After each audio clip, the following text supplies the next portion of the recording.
Good evening and welcome to the Rochester Board of Education's June 9th work session. The time is 6:05 and we're going to begin the meeting, calling the meeting to order. I will start with the decorum reminder that the board expects district officials and the public to conduct themselves and speak in a respectful and courteous manner as to model proper civility and decorum for students. Shouting, personal insults, vulgarity, profanity, attacks, revealing information prohibited by law, or conduct that disrupts the flow of business is considered to be out of order. The board may, among other things, take steps available pursuant to law, take the following actions during the meeting to maintain a fair and efficient meeting. Interrupt, warn, or terminate a participant's statement when the statement exceeds allotted time, is personally directed, abrasive, obscene, or irrelevant. Request any individual to leave the meeting when that individual, whether in person or virtually, does not observe reasonable decorum or the conduct interferes with the orderly progress of the meeting. Finally, call for a recess or any adjournment to another time when the lack of public decorum so interferes with the orderly conduct of the meeting as to warrant such action. Moving into the business of tonight's work session, we're looking at board discussion items. We have multiple resolutions that we are considering this evening, and so bear with me. I'm hoping we can get through these well. But at this particular time, I'm going to turn over the review of the New York State School Boards Association policy recommendations to our general counsel. Thank you, President Simmons. I will try to keep this brief for the board and the public. So we received a second installation in April from NYSBA. And I'm just going to go through them. So it includes NYSBA's policy 2210 for board organizational meetings. The policy is optional, but the update is required, and it reflects that most districts in the state can set their annual board organizational meeting to any date in July that is on or before the Monday after July 20th.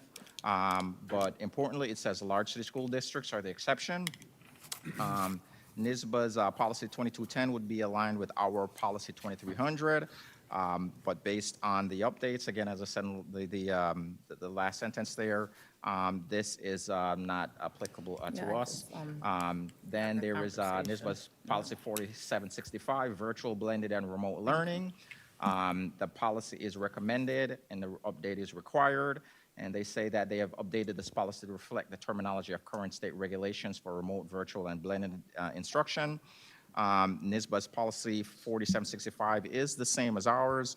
The district updated ours in January, including a name change to align with NYSBA's previous updates, but now we will have to review, again, based on these new updates to make sure that we are fully aligned in terms of the content.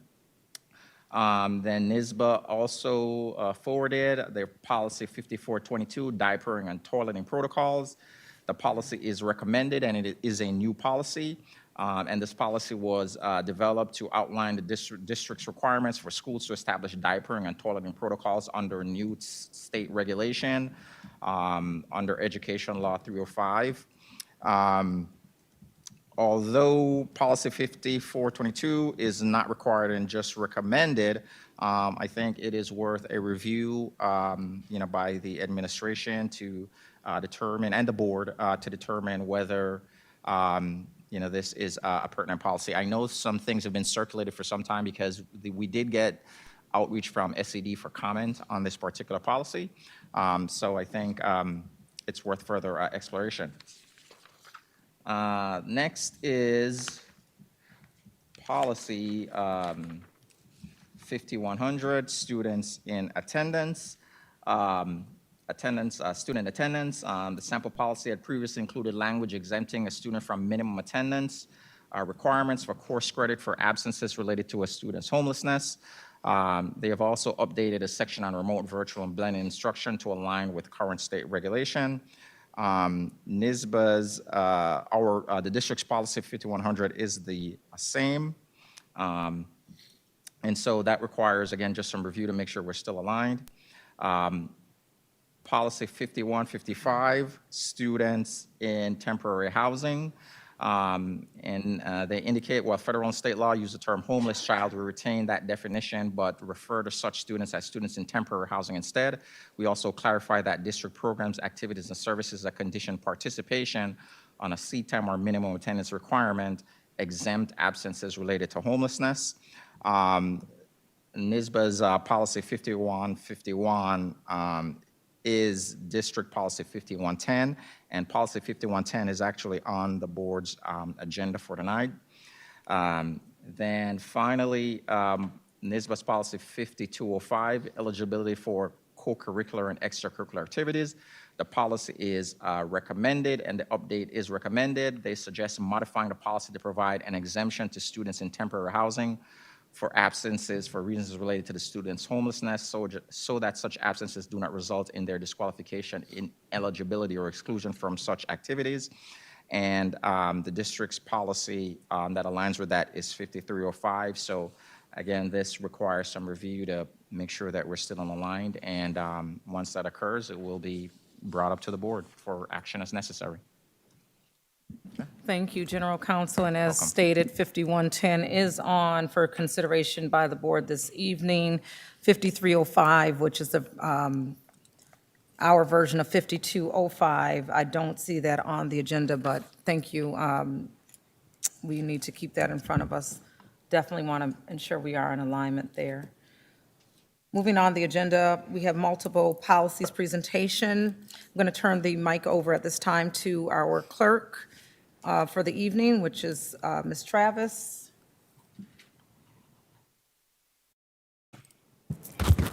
Good evening. So for tonight's agenda, the policies under review are facilities and students part 1. Facilities policies, as you see on board docs, are being sent from the work session last month to continue the conversation. And so as always, this is the policy process that was followed, and we're currently at step 5. All policies were sent to our relevant advisory group review, district administration for review, and final recommendations are being forwarded to the board tonight. For facilities policies, 7,000 facilities development goals, there are no significant changes. Same thing with Lead Safe Schools Policy 7010 and capital planning for shared building use Policy 7050. Naming or renaming facilities Policy 7500. The timeline for petition submissions was revised. Added a deadline for resolution consideration for naming or renaming facilities to allow administration some leeway with planning for the upcoming school year. Updated cooling off period section. And then for Policy 7600, closure of school buildings, added a deadline for resolution consideration for naming or renaming facilities. In terms of deliverable review, Policy 7010 is the only one with one, which is legally required. And then we have students part 1, policies 5100, 5110, 5152, 5152.1, and 5210. For 5110, children and families in transition under the McCaney-Vento Act, General Counsel Neal just provided an update with NESBA. And so at this time, based on our actual policy, the policy was updated to consistently use the students in temporary housing terminology. And then updated bullet 1 under the admission procedure on page 3.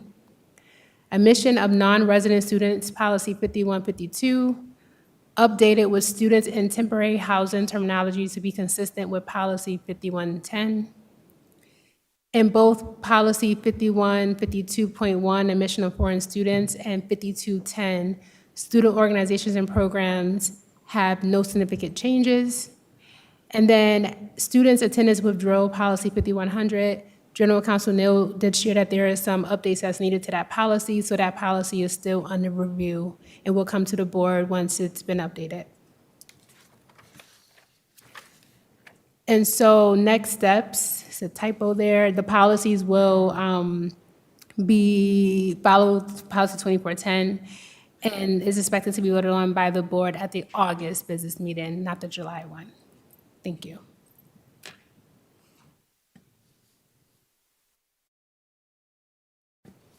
Okay. So we have the option to forward these out of this work session to the board business meeting. These were the 7,000 series, and you went through the 5,000 as well, okay. So let's start with the 7,000 series because looks like there's a few adjustments. So I'd like to entertain a motion to move the policies captured under the 7,000 series, that's 7,000, 7010, 7050, 7,500, and 7,600, forward to the board business meeting. So moved. Moved by Vice President Malloy, seconded by Commissioner McCullough. All in favor of those policies under the 7,000 series? Motion. Aye. Aye. Any opposed? Okay, those move forward. And the reason I did it this way is because there's a slight adjustment. On my paper, I'm showing we need to withdraw 5,100. Is that showing on here, Clerk Travis? 5,100, is it? Yes. Okay, so I'd like to entertain a motion to withdraw policy 5,100. The purpose for the withdrawal is because the administration is still looking through and working through this particular policy. So entertaining that motion at this time. So moved. Moved by Vice President Malloy, seconded by Commissioner Griffin. All in favor of the withdrawal of policy 5,100? Aye. Aye. Any opposed? Okay, and so that's going to take us through, and this kind of changes our lettering. We're looking at policy 5110, 5152, 5152.1, and 5210 at this time. Entertaining a motion to move those policies forward to the board business meeting. So moved. Moved by Vice President Malloy, seconded by Commissioner Griffin. All in favor? Can I ask a question? Sure. So I know that we got a little explanation on why we're changing the verbiage from homeless to young people and temporary housing. I'm just wondering, because I feel like that's specific, you know, it might leave out some of the other names. And of course, there's federal law. There's a McKinney-Vento to this. So if a child is homeless, whether you consider it temporary housing or in a car or truly homeless on the streets, we are required to give them services. But I'm also wondering, why are we changing it specifically to temporary housing when there might be people experiencing a lot more? I think temporary housing is like one specific definition to it in comparison to our conversations around homelessness, which might include actual homeless young people, people who's in the temporary housing, people who's in cars. And so I'm just wondering, why are we changing it to this, which makes it so much more specific? Was this a recommendation from NISBA? It was. But in the explanation, it says that in the state, they use homeless child. In the state and the federal government, they use homeless child as their word. Let me look back. While federal and state law use the term homeless child, so if we're saying this was recommending it, we're also saying that the state still uses it. So I'm just confused if I can get a better explanation. Well, Commissioner, I can't speak for NISBA. This is their recommendation. The district doesn't adopt every NISBA recommendation. I mean, we have many policies that vary in all kinds of ways. And so while I don't want to speak for them, I think, you know, they're probably thinking sometimes there is a stigma, you know, unfortunate, you know, identified to homelessness as opposed to student in temporary housing. So I think it is, I don't think the term necessarily changes what, as you said, importantly at the beginning, doesn't change what the district is required to do, right? So whether it's homeless, temporary housing, it's the same thing. It's a semantic thing. I think they are, it's like a language update related to potential, you know, to not let the children be stigmatized. We are happy to reach out to them and get an additional kind of further explanation, if the board so wishes. Yeah. And I'm not saying that I disagree with it. Like, I see how there could be positive aspects to that. And truly, when we look at our McKinney-Vento reports, a lot of times it is young people in temporary houses, whether that's on their grandmother's couch or in with nonprofit organizations and services. So I see the benefits of both. Right. So, and in one regard, it might actually, kind of expand it a little bit, right? So as you said, homelessness comes in various forms, right? And somebody might think, well, if you have a place to stay, you're not homeless, but that's not actually the case. So I think in some regards, it might just be a semantic and a mental shift Yeah. that they're trying to put in a school district's mind. But like I said, I don't want to speak for them. They have a lot of smart people working for them, so we'll reach out and ask them specifically, why the semantic change. But again, it is, it's the update is just recommended. The policy is required, but the update is just recommended. Yeah, and if it's just me who wants that feedback from NISBA, I think it's okay. Like, it's not a big deal. I was just wondering, just Yeah, for no, some it's true, and even having worked with students in transition and McKinney-Vento, all that good stuff, I had a student at one point that was housed at the Cadillac Motel, and we know that was temporary housing, and so it does show up in different forms, but I think it was a prudent question. I can certainly appreciate it. If possible, we can move on to the 2023, I thought it went through. I thought he slipped it in, and we had already motioned it. So all in favor? Aye. Any opposed?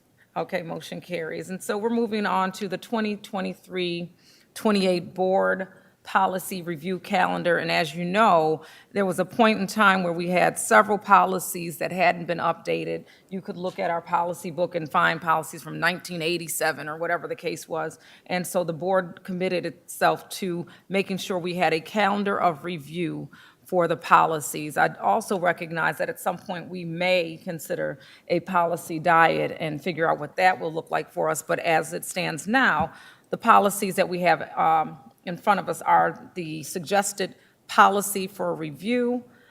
This also includes the policy process, so how we approach this review, and we can update this as needed. But based on what we have in front of us, this is the calendar that we would be looking at from 2023 through 2028.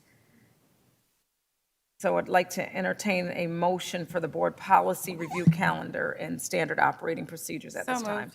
Moved by Vice President Malloy, seconded by Commissioner McCullough. And so I want to open this for discussion, if there are any concerns.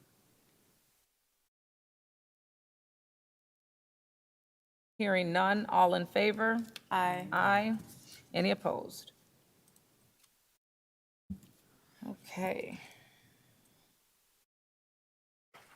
Moving on to the board self-evaluation, which was provided to us through the Council of Great City Schools. This evening, we do have Cindy Ellensberg. Forgive me, Cindy, I probably butchered your name, but she is online currently to support any questions that may present themselves. Currently, about 3 commissioners have submitted the evaluations. This is required via the adopted Council for Great City Schools timeline, as well as our state monitor plan. And I know we read these things as recommendations, but my understanding is once these recommendations are voted on and approved, they become actual expectations of us. And so again, based on our adopted CGCS timeline, as well as our state monitor plan, we are expected to complete the self-evaluation. This was to be voted on in the June meeting. And right now, CGCS has suggested that we give commissioners at least until Friday to submit via email to Clerk Nguyen so that, and reach out if there's any additional support that's needed. So at this time, I'd like to open this for commissioners who may have a question regarding the board self-evaluation. I do see a hand by Commissioner Griffin. Good evening. Cindy, to be very honest with you, I felt that this valuation was very confusing. Even when I'm looking at it and reading, and I had to read it several times just to understand what was being asked. It was like has not, and I just really didn't quite get it, and I don't know why you guys framed it like that, and why was the concept used to word it like that? But I found it quite confusing on how to answer the question. So I don't know how you could help with that, but I just felt like the format was not really good for me. And I'm 56 years old. Yeah. Thank you for that comment and your question. Yeah, so this framework just shows behaviors that a board can um, engage in that can set the context for improving student outcomes. Um, and uh, and it is, I do understand where it is confusing, but that first column that is red on the student outcomes focused governance in the student outcomes focused governance manual, those are things that if they haven't been completed or if they're true, then there are no there's no score then for that. Um, the score is 0. What I can offer is I would be happy to jump on the phone or on a Zoom or a Teams meeting with anybody who needs additional assistance in filling out the form. It would be only to answer your questions, to walk through the instrument, not to influence your answers at all, but just to help to understand that. And that might be a better way to go about it than unless there's a very specific question that you have at the moment. No, I'm going through it. I'm answering them to the best of my ability, but I just found it rather confusing. This is not the type of evaluation that one is used to. So I just found it quite confusing the way it was worded. Yeah. And like I said, I would be more than happy to walk through that with you. It's the good news is you don't have to become an expert, in the framework. Um, just what it's asking is this statement true of the board today? And that's all you need to mark. You don't need to think about what you think it should mean, each of those statements, whether you don't have to ask yourself whether or not you agree philosophically, but is the statement true of the board today? And then I think don't overthink the scoring, ignore those colors, ignore trying to figure out what score you're going to get. Just answer each statement one at a time. Is it true or is it not true? Um, and then if if it is just your best assessment and to the best of your ability, just make note of that. And part of the benefit, it's not just each individual commissioner filling out the score sheet or the self-evaluation on their own. A lot of value comes in the discussion you have about why you each answered the way you did, and when you come to some sort of consensus on where you think you're at. My last statement would relate to where did these questions come from? Is it something that you guys put together based on what you know about us thus far? How did you come to these questions on this self-evaluation? So yeah, that the questions aren't arbitrary. They weren't developed specifically for Rochester. They come from the Student Outcomes Focused Governance Framework, and that was developed through the Council of the Great City Schools over more than a decade of work with urban school boards and superintendents. So it was the framework itself and all of those indicators. Those were developed by reviewing governance research, conducting a survey of urban board members and superintendents on governance effectiveness, and then translating all of that research and practical experience into observable governance behaviors. And that's what each of those statements are. So if you were to look at the student outcomes focused governance manual, there is a list of articles and research and books from which the entire framework was derived. That's essentially how that all came to be. Thank you. All right, time You're check welcome. 6:31, and the recommended action at this time is for the board to move the self-evaluation to the June 18th business meeting for adoption. So I'd like to entertain a motion So moved. by Vice President Malloy, moved, seconded by Commissioner Feynman. All in favor? Aye. Aye. Any opposed?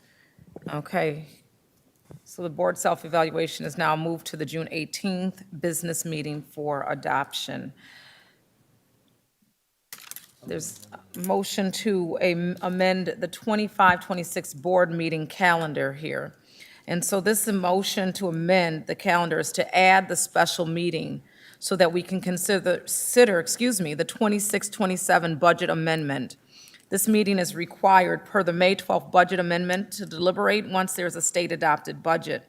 This meeting will take place on June 16th. Now, on June 16th, we already have a speaker forum and state monitor hearing scheduled, so we will already be here for those purposes. So adding that in there would not cause too much influx is the thought process. So again, I'd like to entertain a motion to amend the 25-26 board meeting calendar to add special meeting to consider the 26-27 budget amendment to take place on Second. June 16th. Motion by Commissioner Griffin, seconded by Vice President Malloy. All in favor? Oh, I'm sorry, I didn't open it for discussion. Any discussion on that? Hearing none. All in favor? Aye. Aye. Any opposed? Motion carries. All right, we've made it to the academic portion of the agenda, and we're going to open, I'm going to turn this over to Dr. Rosser at this time for the East EPO final transition update. Yeah, thank you very much, Board President.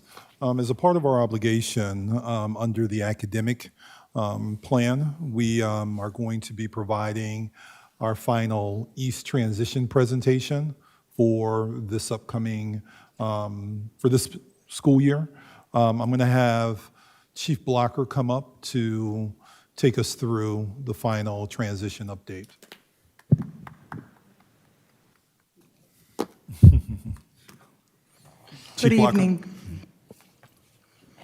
Good evening. So for the final update, there were 31 items that we agreed upon at the end of last year that were going to be honored for this year. All 31 of those were honored, and the print is small, but I did include them so you can see what each of those were. Chief Muscadri and I supported the transition and supervision of both East Lower and Upper School. Chief Muscadri was the former principal, so we were both very familiar with it. Scholars from the Rochester International Academy were transitioned to East for afternoon classes, and that started in the 3rd and 4th marking period. So that was something new that came up that we were not aware of. These are the 31 agreed upon transition items. Is there anyone that would like me to go through each one of those? Each one. No, I'm playing Dr. Blocker. No, I'm playing. Okay, so you can go on.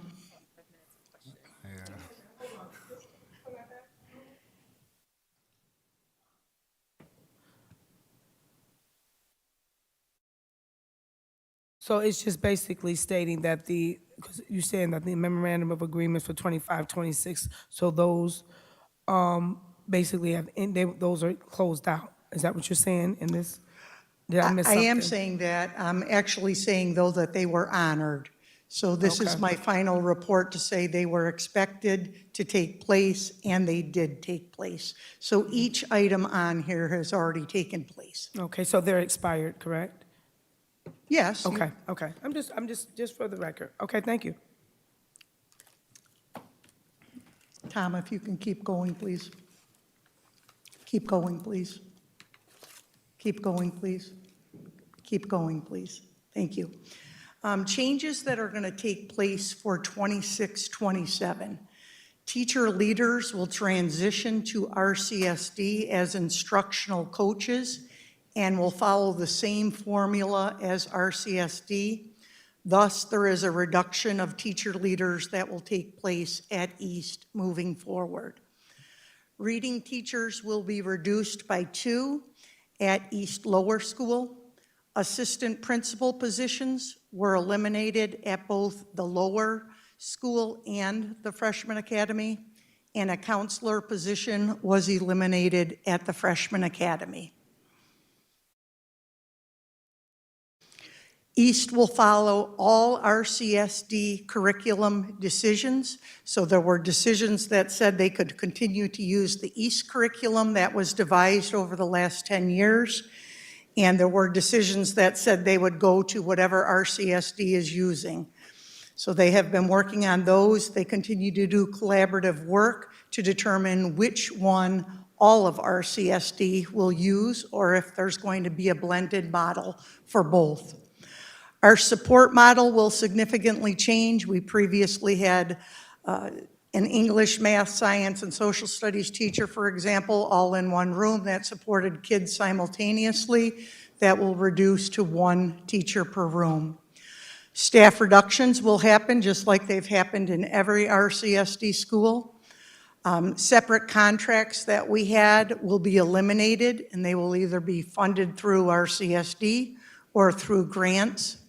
And then, as I said, the Rochester International Academy program will be transitioning into the East Building next year as a program on its own. So all students, not just a few that selected to become part of the trial we were doing to see how well it would work this spring, all students will be placed there that are in RIA.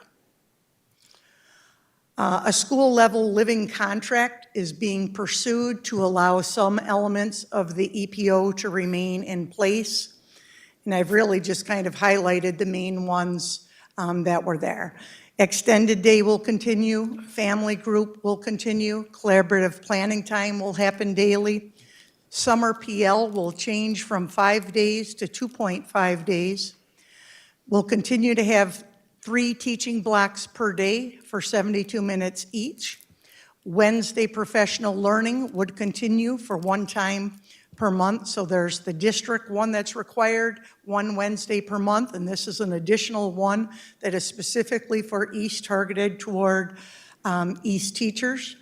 It would still require writing and posting of lesson plans, and then there would be additional compensation for extended day and supplemental requirements. And those were the 2 bullets that Commissioner Griffin asked about in the previous one that expired that will expire June 30th. So these are the elements that were being asked to be considered to move forward for next year, and no decision has been made on that yet. I'd be happy to answer any specific questions that I could. Thank you, Dr. Blocker. At this time, I want to open the dais for hands by commissioners. I do see a hand by Commissioner Santiago. On slide 4, and this is just for clarification. It says 50 scholars will be added to the 9th grade cohort for a maximum of 250 for the cohort 2025. And then after that, it says all cohorts will remain at 200 for grade 10, 11, and 12. Are we saying for this specific school year, or is that planned to continue? That was only for this specific school year. It was agreed upon that our freshman class would typically grow by 50. So next year, you would say 9th and 10th were at 250. But obviously, this is new leadership and new decisions. So I can't confirm or disconfirm. And I'm also wondering for the lower school and the upper school. So the lower school is out of receivership, and The upper school is out of receivership. The lower school is in receivership. Okay. And just as a thought or a concern, I see a lot of cuts that's going to be at the lower school. And so seeing that the lower school is still in receivership, I mean, cuts for 2 reading teachers, assistant principals, counselor positions, well, that's freshmen. But I see a lot of cuts, that'll be happening in the next school year or even in this current school year while the school is in receivership. And so I'm just wondering the dedication and the plans to help ensure that the school makes out a receivership. I also kind of want to go back to the business meeting when we were getting the progress monitoring. And I was talking about getting the reports as far as like the individual schools. Like these are part of the reasons why we asked for it, because the East has been something that we've been looking at for a couple of years now. And so just wondering what these cuts are, what are the plans to still get the school through receivership? And of course, you don't have to give a comprehensive plan, but just reassurance that we're pushing to pull the school out from that place. I Yeah, do there's- want to, sorry. I just do want to make one point, Commissioner Santiago.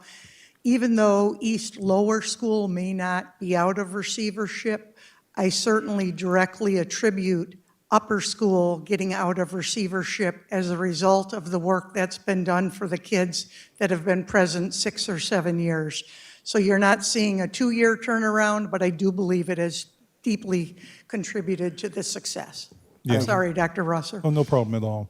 So to answer your question, Commissioner Santiago, yes, there's still additional resources and supports that are being provided and will be provided over at East Lower, while we do recognize that there are some cuts that we're all experiencing across the board in reading teachers and assistant principal positions. The building principal was provided additional funding to be able to reinstate positions that he feels is most important to still be able to move the school forward. Yeah. And lastly, I mean, the vote to end the EPO was, a big ordeal, but, part of my dedication was ensuring that the school stays successful. And so although this is a final update and the final report that we'll be getting, I truly do hope that decisions continue to be made to keep that school successful and contagious as it's always been. Thank you. Thank you, Commissioner Santiago. I'm going to move to the other end of the dais. I see a hand by Commissioner Griffin and then McCullough. As always, my concern is with the multilingual. I see that you have information here about the bilingual. I know that RIA's coming over there. They have a lot of multilingual students. How are we addressing their needs? Do they have what they need to, will they have what they need, and do they currently have what they need to be successful to end out this year? It is pertinent that we pay close attention to them because they can also make a difference in our levels, in our schools. And I think we continuously have removed key people from assisting them to be the best that they can be and not provide them with the tools that they need to be successful. So if you could please give me information relating to the multilingual students that speak more than the 2 languages, and do we have teachers there that will be assisting them? And do they have counselors as well that can speak to them in their language that will be able to address their needs? So I'll take those one at a time. As far as the bilingual program being added to 7th grade that you see there, that was an asset because we have a bilingual program at 9 through 12. And so now those kids will be able to continuously stay in that program the entire 6 or 7 years that they were there. As far as the multilingual learners that are coming in from RIA, we have always had multilingual learners at East. We have been meeting every 2 weeks for the last year with a RIA stakeholder group. And our goal is to make certain that the best practices that RIA teachers use can be shared with the East teachers through professional development, and that they can continue to grow simultaneously. So do we have every resource there right now that they've had at RIA over all these years? No, but do I believe we have the supports in place that will continue to help keep it successful? I do. How many multilingual teachers do we currently have in the district? Do we know? Is that something that we know? How many multilingual teachers? That's somebody speaking at least more than 2 languages that are not just bilingual, that speak multiple languages. Do we have the number of how many we do have? Can you, Charisma? Thank you. Can you please put that on the board log, and can we have that answered?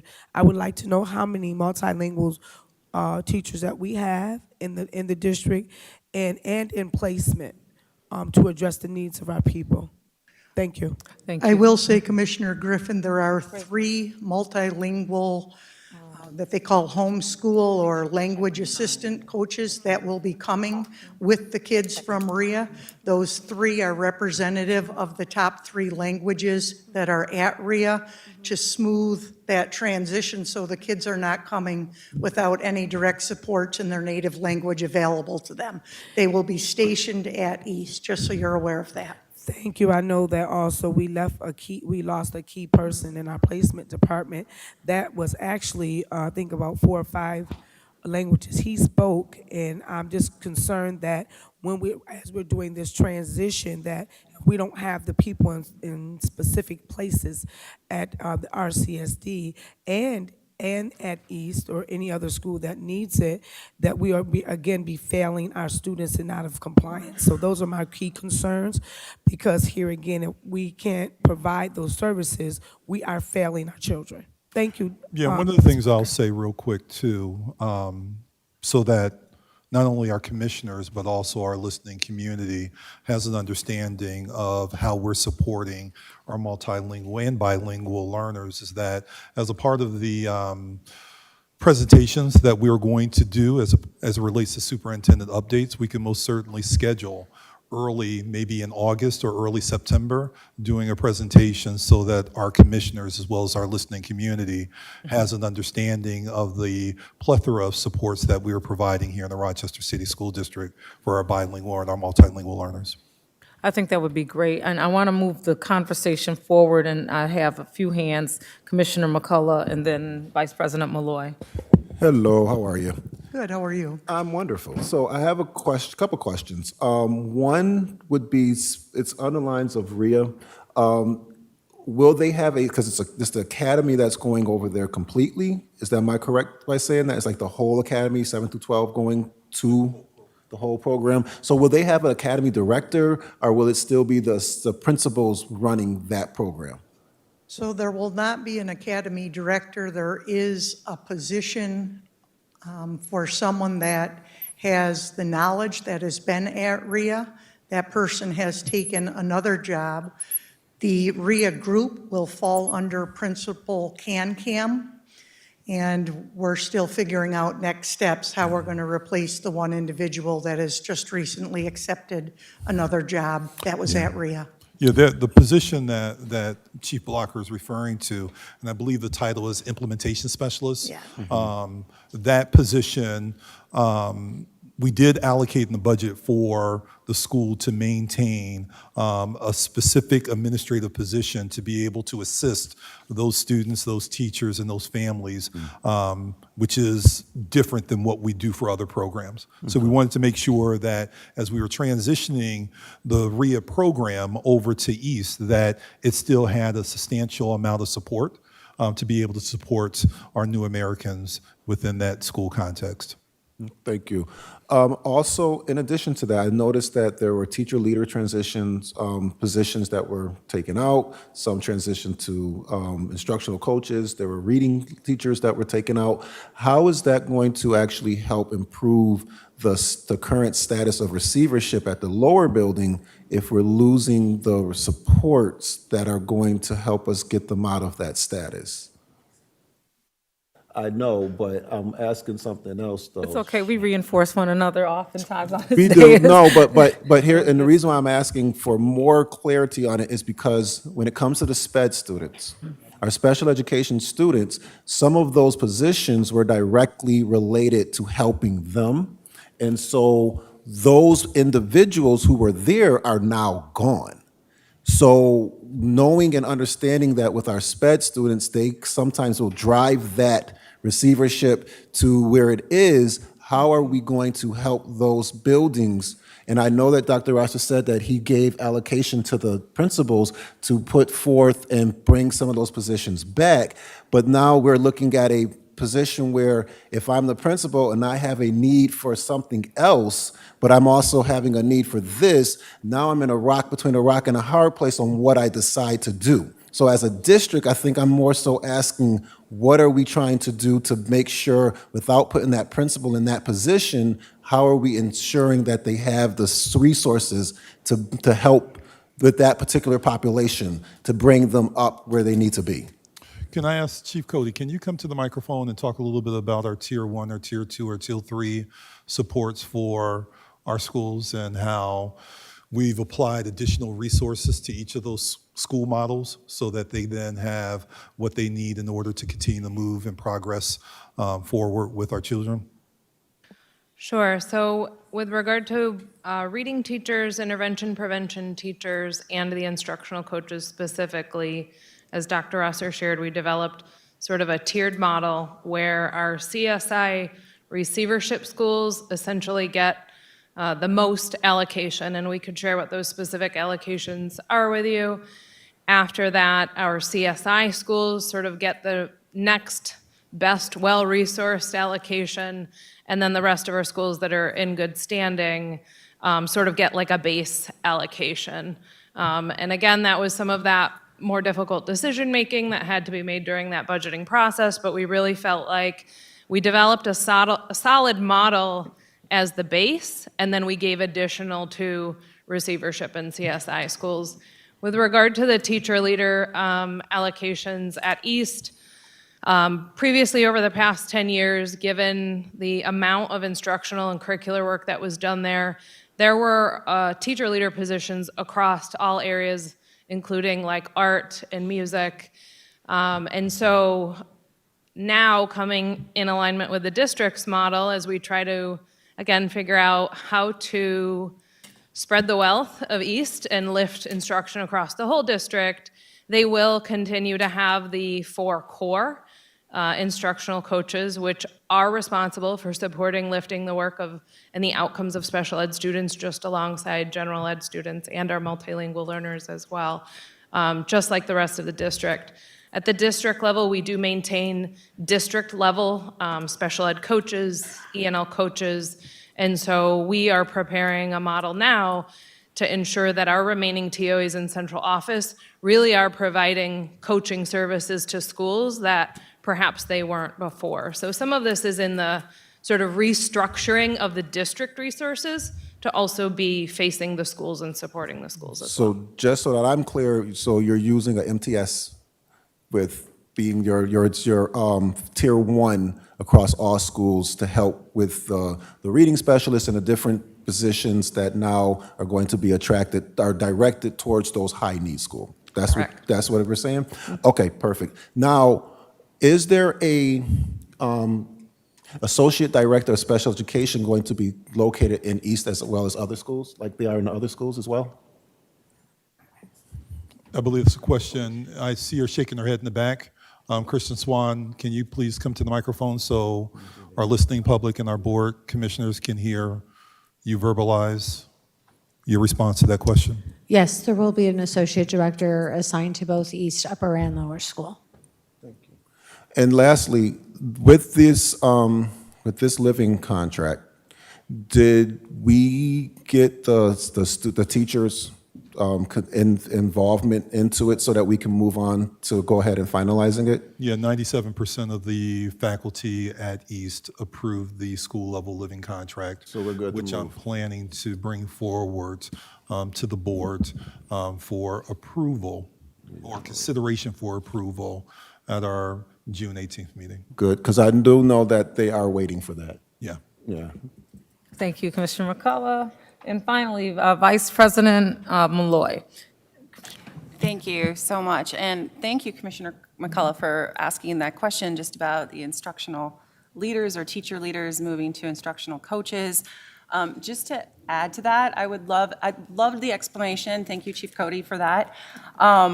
However, I would like a little more information at some point. We might not be able to provide it tonight, so this might go on to the question log, but typically when we talk about instructional coaches, they tend to be some of our most experienced teachers. And I know there's been a concern raised over and over again about taking highly qualified, certified teachers, out of classrooms, having them as instructional coaches.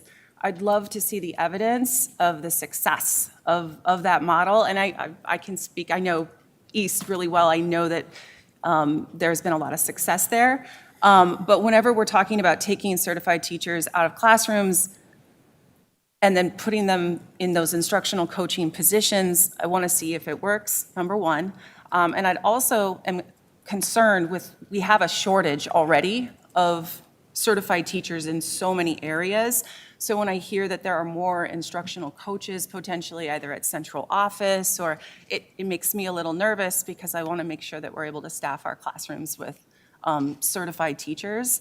I hope I'm making sense here. So I would love to know more about the model itself and what that's going to look like. I know we just had an overview of it, and I appreciate that. Thank you. But I know there's been a lot of pushback, not just from the community, but from other teachers in the district about that type of coaching model. So I'd love more information, and I'd love to know how many instructional coaches that we're talking about for East who are then, or I'm sorry, team leaders, teacher leaders who are transitioning. What number are we talking So about? it's 4. They will have Okay. 4, just like all the other schools: English, math, science, and social studies. And one caveat that I think is important to point out is that part of the requirement of that position is also to teach one class. So they are in the classroom for They at are least also in the 2/10. classroom, and that's important for validity with their peers. Also, Absolutely. if someone's going to help you do something, you want to know and be able to go and see that they're able to do it themselves.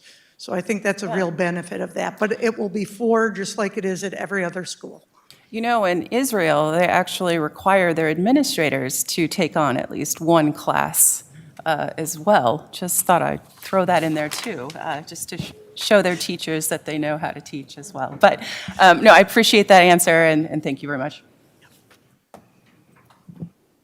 Dr. Blocker, thank you so much. Superintendent Rosser? Yeah, thank you very much, Dr. Blocker, Chief Cody, or Chief Blocker, Chief Cody, and Chief Swan. Thank you very much. That concludes our report on the East EPO update. All right. Time check, 6:57. We're moving into the resolution review. As you know, given the large number of resolutions we received,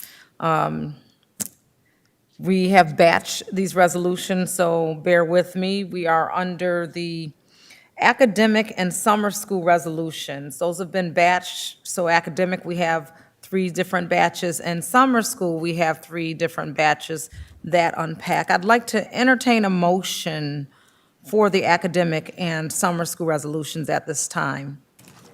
Motion by Commissioner McCullough, seconded by Vice President Malloy. I do want to open these sets of resolutions up, open for discussion at this time. I do see a hand by Superintendent Rosser. Yes, so I am requesting that Resolution 757, a part of this batch, be pulled from the vote. There's some information that's come to us after we went live with this that we do need to make some adjustments to this particular resolution. Were there any other resolutions from this batch? Not from this batch, but in the future batches would be Resolution 759. 759 is within this batch as well, I believe. Yeah, I think it's under the summer school, it's the second set from between Resolution 723 and 7,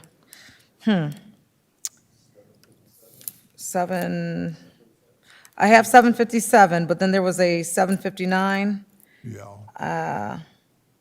Did that fall under summer school, the 759? No. Yeah. Say that, Charisma, It's please. under the next one. It's under summer Administrative school support. batch 3. 757 is under summer school School batch 3, batch 3. which is the ones you guys are talking about now under academic. Where is 759? 759 is under. Is under the next section, administrative supports. The 739 that I was given was not correct. So no, it should be 757 under academics right now, under summer school part, batch 3. And then later on, when you get to administrative support, 759 is under batch 3. Right. Okay, no worries. I was given another one I gotcha. for batch 2. So with that, thank you, and forgive me for the confusion. So we're going to entertain, we have a motion on the floor for the academic and summer school resolutions through these batches. And I'd like to open this for discussion at this time.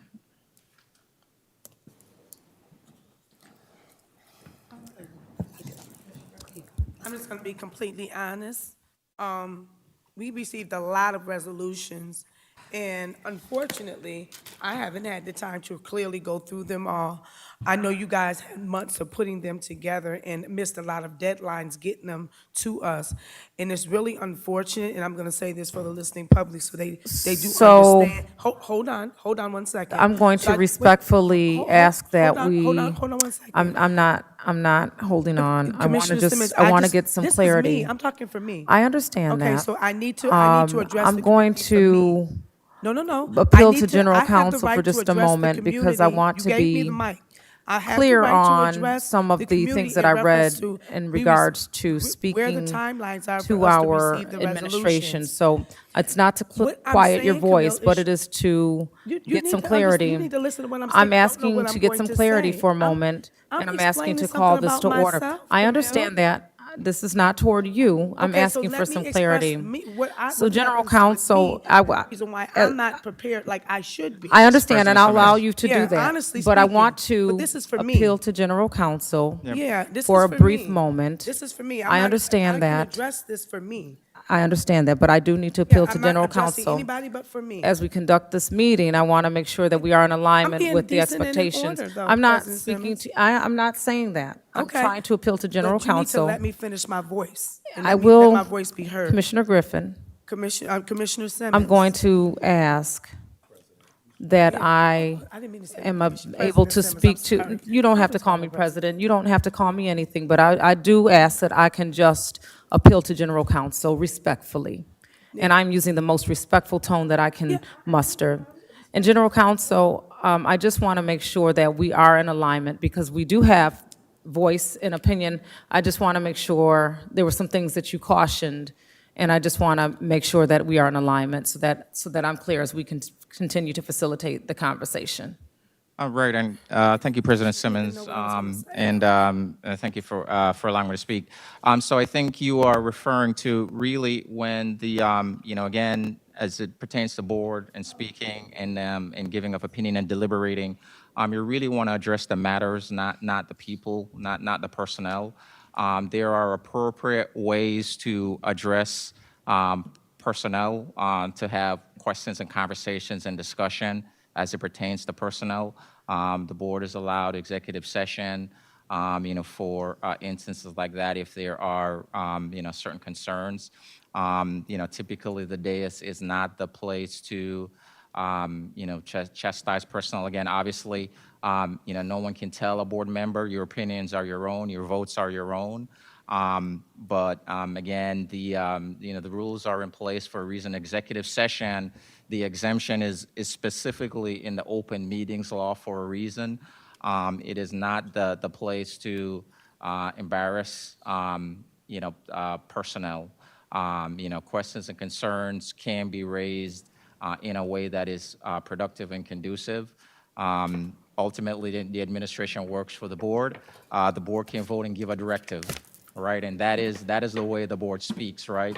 If the board is not happy, hey, we vote. The board can vote. Administration, you need to do this. And if it's not against the law, then it happens.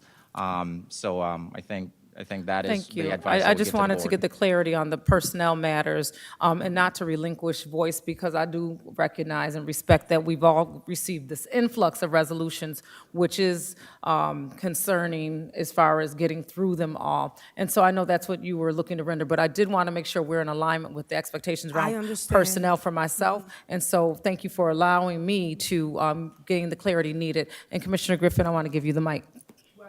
Understand what constraints I am under, but I have a fiduciary duty to do my job and do it with fidelity. So to the listening public, I will review the resolutions entirely, and I will be prepared for the June 18th meeting to do that because I got them, there's over 140 resolutions that we have to go through, and I got them, I think, last week,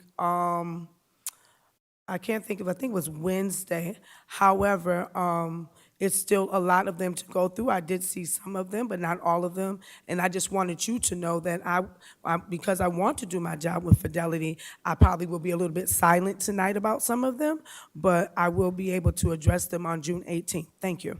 Thank you, Commissioner Griffin. Do we have any other comments or questions regarding the resolutions that are open? I do see a hand from Commissioner Feynman at this time. I just wanted to state how grateful I am that we have all of these summer school programs and that all of the teachers and administration who are stepping up to make sure that our own goals as a board to increase student reading by third grade and to increase the percentage of students in grades 3 through 8 who are proficient in the math assessment and English, and that all of these are clearly stated, that we are working towards summer school to make sure our board goals are being worked on and making sure that we have success for our students, and I really appreciate it. That's all I wanted to say. Okay, are there any questions or statements regarding the resolutions that we have on hand this evening? I'm trying to open my board docs back up. I want interject one Yes. second, President Simmons. Just for clarity, and I think the board clerk might have the same question. Does this current motion on table include the removal of 757? Is Yes. this Yes, the when motion? when we make the final vote, it will be entertaining the motion for these dispatch resolutions with the exclusion of 757. We just haven't gotten there yet based on the discussion. And I know, the discussion I'm having up here is certainly not personal, but I have been cautioned around some of the things. And so I want to make sure that I'm supporting our board members as we all have very important conversation to bring forward. We know during the end of the year, we do have an influx, but this was a lot. And so I do want to make sure we're moving through that. Did I see a hand by yourself, Commissioner Santiago? No? I just want to make sure for every budget ask, and we have 140, so I don't really want to start going in to detail of each one. But for our budget lines, I just want to ensure that for each one, these are from our budget lines, they're either under the number for each budget line, like it's not overspent. I know you guys probably already went through the vetting, but I just want to double check and make sure that, we're following our budget as in our 25-26 budget, and we're staying balanced within that budget. Okay. Sounds good. Okay, with no further discussion, I don't see any additional hands. Hands. Okay, Vice President Malloy, did I see you, McCullough, and then also Commissioner Feynman? Or did I see your hand, Commissioner Griffin? Yeah. Okay, so McCullough. I know that at our last business meeting, there ended up being quite a bit of discussion around consent agenda items. And so my concern, I guess, with 140 resolutions, I think the point of reviewing them tonight and being able to ask questions is with the understanding, right, that these are going to be moved to our consent agenda and then just voted on at the business meeting. So I guess I just want clear understanding that that is in fact how we're moving as a board.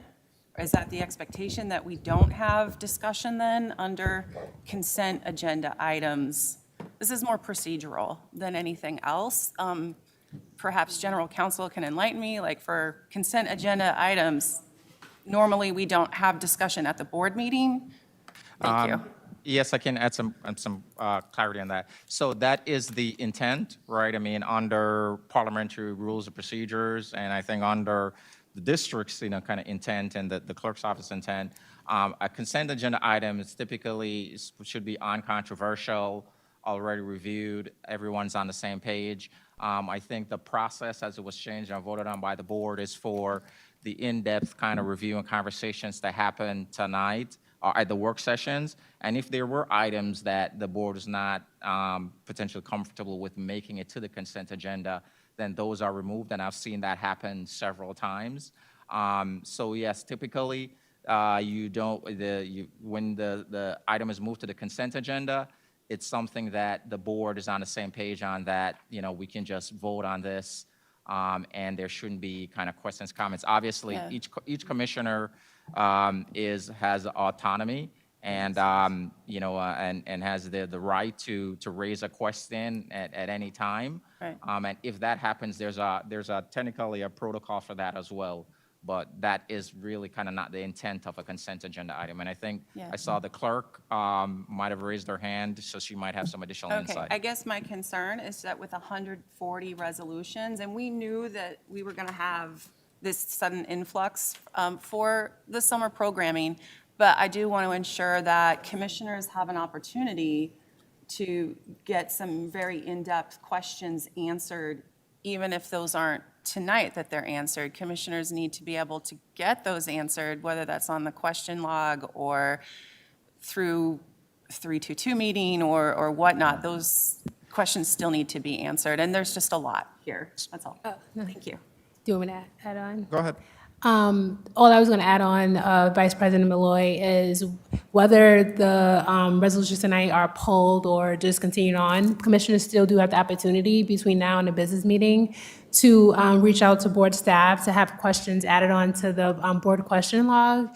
If you felt tonight like, oh, I had an additional question about an item, and then to General Counsel Neal's point, during the business meeting, you all can still pull the resolution from the consent agenda.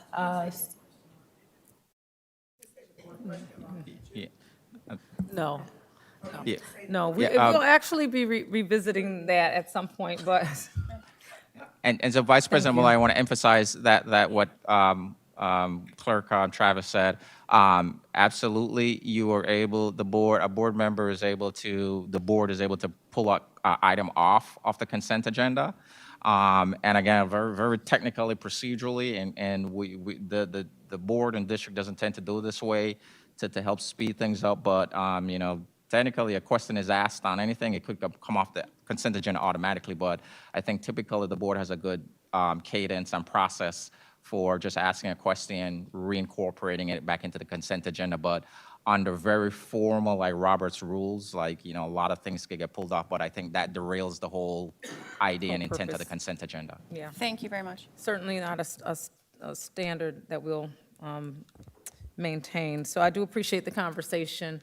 I do have a hand by Beatrice, and then, did you have one too? Okay, Commissioner LeBron? Thank you. I just want to also add that the purpose of the consent items, well, first of all, the reason we do these reviews was a built-in process within the last decade. It didn't exist when I got here. And it is to give commissioners more time, and not necessarily that we then have to morph or hash out all the conversation in the reviews, but that we have more time until it's time to vote so that we can hash out any questions. So for me, no, this is, if you have questions now, I may not have questions right now because there might be new information that I'm going to get in a few days, and that's going to change how I review a resolution. I also want to add that on the consent agenda items, there should not be controversial resolutions on there, and they should be sort of set standard ones that are normal, that we're going to vote on. And best example is like every year we have to vote on who we're going to advertise to. That is non-controversial. It's like, here's who we advertise to. We've already done the rates and done the work. That's a consent agenda item for me. I do think we start putting personnel matters, capital improvement stuff under that, and we haven't even had a discussion to say, yes, we agree that that's going to be the consent agenda item, then that's where there's going to be issues like that pop up like that. So I would say that we should have a standard of what we consider consent agenda item so that we don't have this issue every other month when it comes up. So. Can I? And I would, un momento, por favor.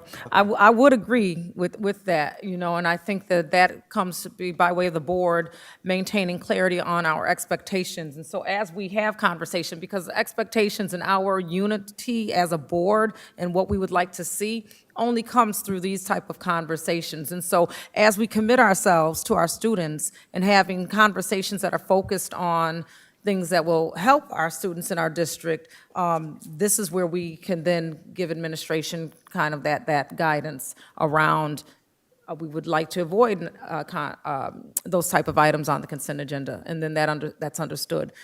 So, Commissioner McCullough, I don't want to belabor your hand at this time. No, you're good. I was listening to Commissioner LeBron say that, and I was just, as a new commissioner, I'm wondering how have these things been done before I got here?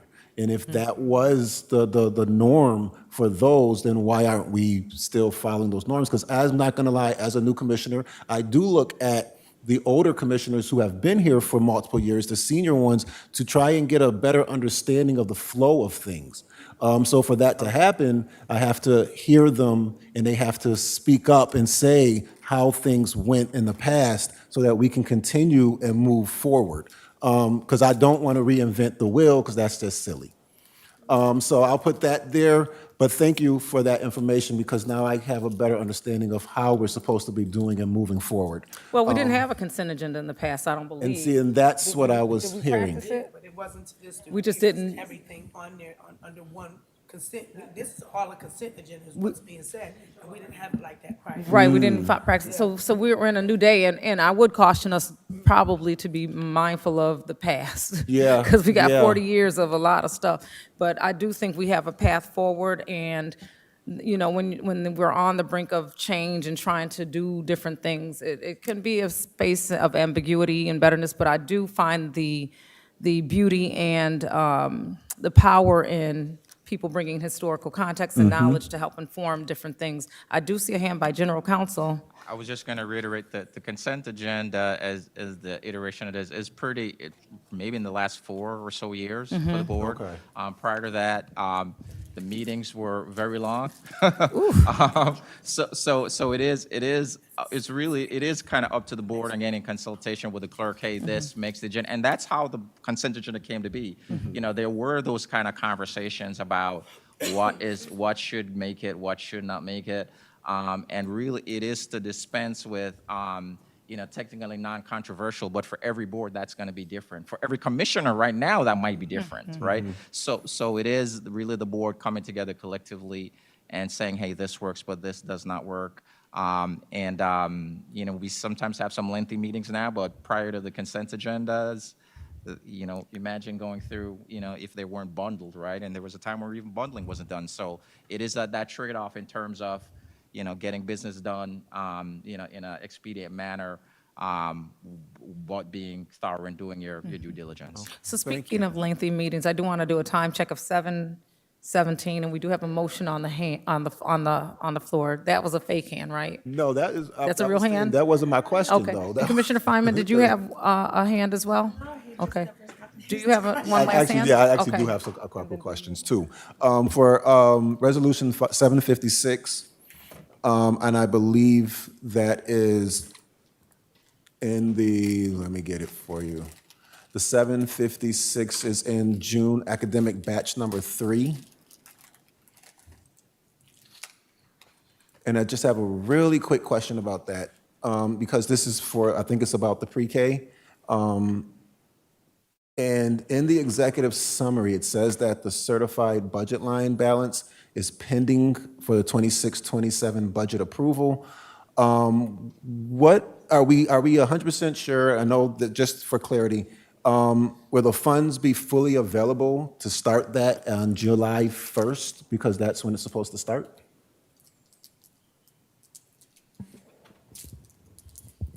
Let me just take a quick look at this particular resolution and try to get an understanding, and perhaps Chief Oh, yeah. Cook, you can come to Take the your time. microphone, because I'm not certain as to why it would state that the funding wouldn't be available or is not accessible.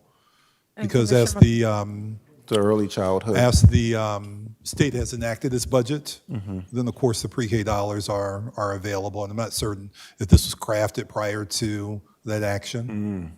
Commissioner McCullough, what resolution are you speaking of again? 756. 756, thank you. Yes, that's my understanding, is that this is funded through the Universal Pre-K grant, which we now have confirmation of that funding per Chief McDowell as well.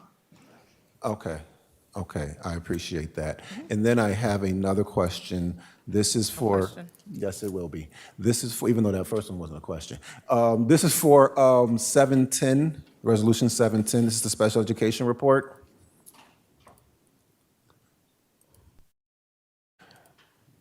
No, that's not what I want to do. It's under academic batch 2. Yep.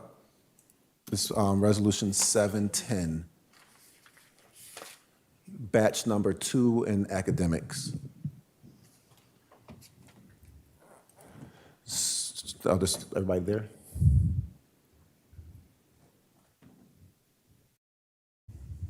So I didn't get a chance to ask the question for the May work session because we had so much going on. But I did get a chance to compare the data from May and from June that was offered. And I'm trying to wrap my head around the patterns that I'm seeing in these reports. And so can you help me out understanding that? So I was looking at the categories and the levels, the settings that the students were in, and I noticed that in our 6-to-1s, we see a large movement of them at a 65% rate from May and a 63% rate from June, as opposed to our 8s and 12, which are at like a 2 to 4 and 13 and 10 respectively. Why is there such a huge rate of change moving from 6 to 8 as opposed to the other settings in SPED? And this has occurred in both months, May and June. So again, Commissioner, this has to do with the recommendations, of the Committee on Special Education. So as you know, we really looked at our continuum this year, and we went and looked at similarity of need and what students needed when we were building our 813 classrooms. So many of those students that you may be seeing in our board report meet the similarity of need criteria for those particular classrooms, and that would have been discussed at the Committee on Special Education meeting, and then recommendations would have been made per the Committee on Special Education. So it's normal to see that rate of change at over 50% of those students moving, as opposed to their 8s, where it's 4%, and the 12, which is 10. When we looked at, again, similarity of need and the makeup of those classrooms and the criteria and the needs that those classrooms will accommodate, the students who have been recommended for those classrooms were recommended for that based on their needs that were discussed at the Committee on Special Education. Okay, I'm gonna leave it there. I'm gonna leave that there for now. Thank you. Sure. Okay, thank you, Commissioner McCullough. And were there any other hands? Okay, Commissioner Santiago? Yeah, I would like to recommend that we remove any resolution that's worth more than $50,000 of the taxpayer dollars from the consent agenda to keep them open for question and conversation in our business meeting.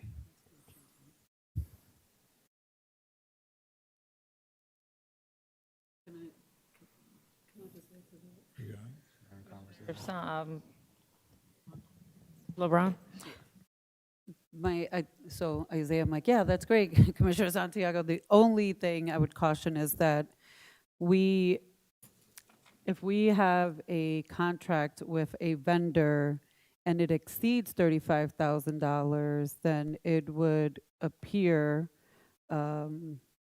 before the board saying this resolution. So that resolution, and I'm going to use very small numbers. Let's say vendor A has a contract for $35,000.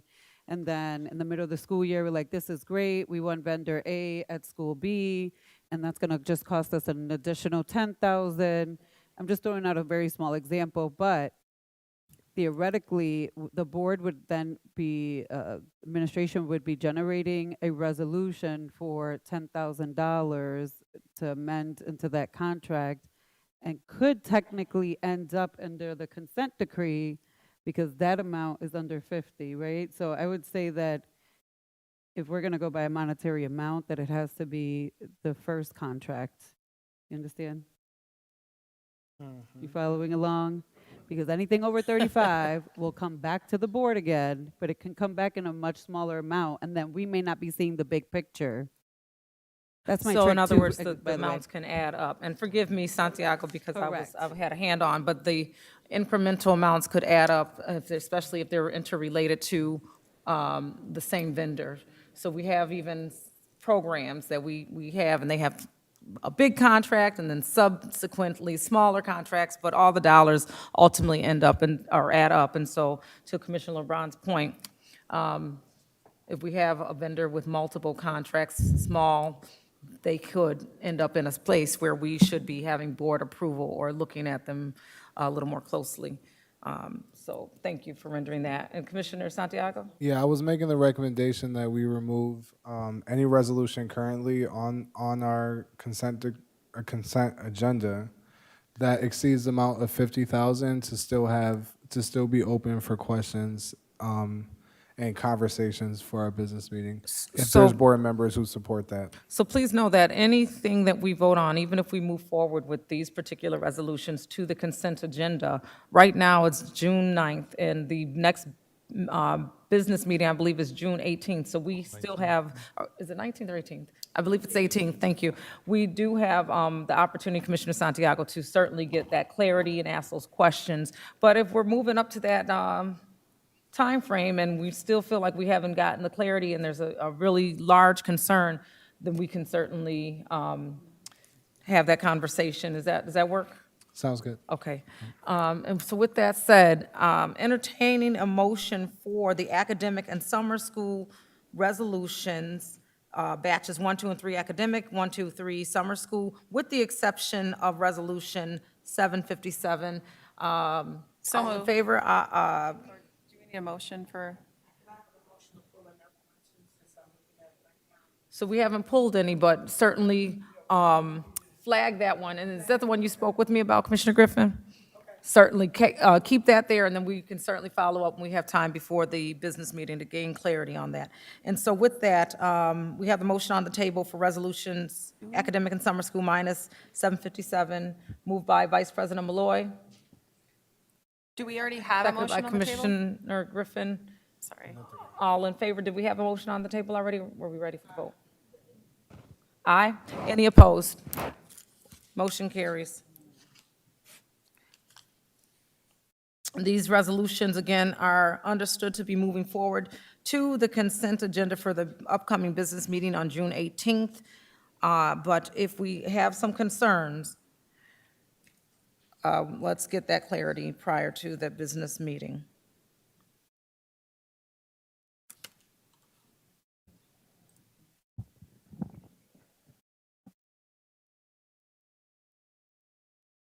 We're moving on to the administrative supports. And right now, actually, no, I'm sorry, I missed one. We have a capital project update. And so Superintendent Rosser? So at the request of the board, and I believe as a normal cadence to providing our commissioners with information around our capital improvement project, I'm going to have Chief Scott come in, provide an update on what we're looking at doing this upcoming summer. Chief Scott? Yes, thank you, Dr. Rosser.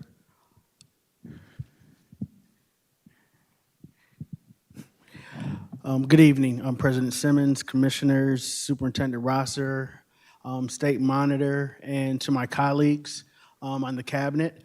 Tonight, I will provide a brief overview of our capital improvement program, which is our CIP work taking place across the district during this upcoming summer for 2026.